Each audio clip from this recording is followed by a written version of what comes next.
वायव्य संहिता उत्तरखंड। ऋषियों के पूछने पर वायुदेव का श्री कृष्ण और उपमन्यु के मिलन का प्रसंग सुनाना। श्री कृष्ण को उपमन्यु से ज्ञान का और भगवान शंकर से पुत्र का लाभ।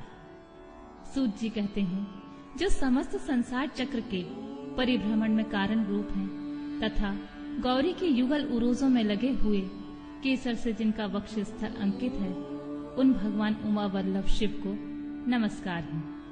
उपमन्यु को भगवान शंकर की कृपा प्रसाद से प्राप्त होने का प्रसंग सुनाकर मध्याह्न काल में नित्य नियम के उद्देश्य से वायुदेव कथा बंद करके उठ गए। तब नैमिषारण्य निवासी अन्य ऋषि भी अब अमुक बात पूछनी है ऐसा निश्चय करके उठे और प्रतिदिन की भांति अपना तात्कालिक नित्य कर्म पूरा करके भगवान वायुदेव को आया देख फिर आकर उनके पास बैठ गए। नियम समाप्त होने पर जब आकाश जन्मा वायुदेव मुनियों की सभा में अपने लिए निश्चित उत्तम आसन पर विराजमान हो गए, सुखपूर्वक बैठ गए, तब वे लोक वंदित पवन देव परमेश्वर की श्री संपन्न विभूति का मन ही मन चिंतन करके इस प्रकार बोले। मैं उन सर्वज्ञ और अपराजित महान देव भगवान शंकर की शरण लेता हूँ, जिनकी विभूति इस समस्त चराचर जगत के रूप में फैली हुई है। उनके शोभ वाणी को सुनकर वे निष्पाप ऋषि भगवान की विभूति का विस्तार पूर्वक वर्णन सुनने के लिए उत्तम वचन बोले। ऋषियों ने कहा, भगवान, आपने महात्मा उपमन्यु का चरित्र सुनाया, जिससे यह ज्ञात हुआ कि उन्होंने केवल दूध के लिए तपस्या करके भी भगवान शिव से सब कुछ पा लिया। हमने पहले भी सुन रखा है कि अनायास ही महान कर्म करने वाले वासुदेव नंदन भगवान श्री कृष्ण किसी समय धौम्य के बड़े भाई उपमन्यु से मिले और उनकी प्रेरणा से पाशुपत व्रत का अनुष्ठान करके उन्होंने परम ज्ञान प्राप्त कर लिया था। अतः आप यह बताएं कि भगवान श्री कृष्ण ने परम उत्तम पाशुपत ज्ञान किस प्रकार प्राप्त किया। वायुदेव बोले, अपनी इच्छा से अवतीर्ण होने पर भी सनातन वायुदेव ने मानव शरीर की निंदा सी करते हुए लोक संग्रह के लिए शरीर की शुद्धि की थी। वे पुत्र प्राप्ति के निमित्त तप के लिए उन महामुनि के आश्रम पर गए थे, जहाँ बहुत से मुनि उपमन्यु जी का दर्शन कर रहे थे। भगवान श्री कृष्ण ने वहां जाकर उनका दर्शन किया। उनके सारे अंग भस्म से उज्जवल दिखाई देते थे। मस्तक त्रिपुंड से अंकित था। रुद्राक्ष की माला ही उनका आभूषण थी। वे जटामंडल से मंडित थे।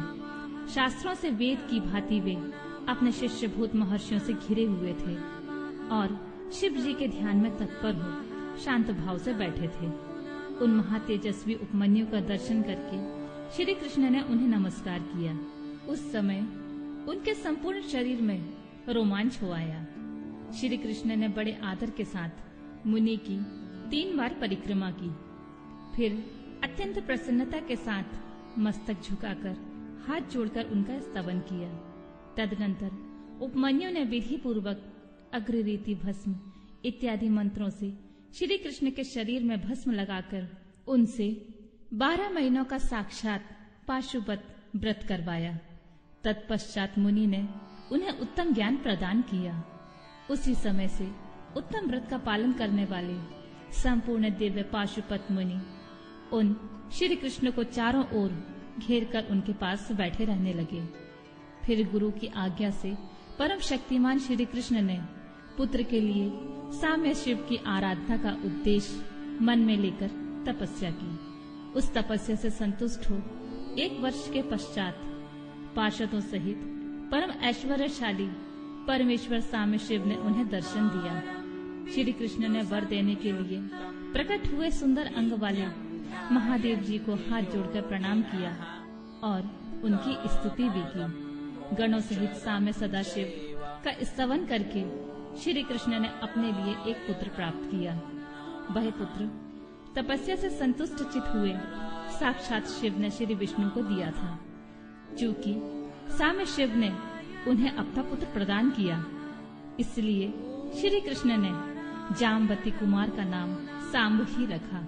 इस प्रकार अमित पराक्रमी श्री कृष्ण को महर्षि उपमन्यु से ज्ञान लाभ और भगवान शंकर से पुत्र लाभ हुआ। इस प्रकार यह प्रसंग मैंने पूरा पूरा कह सुनाया।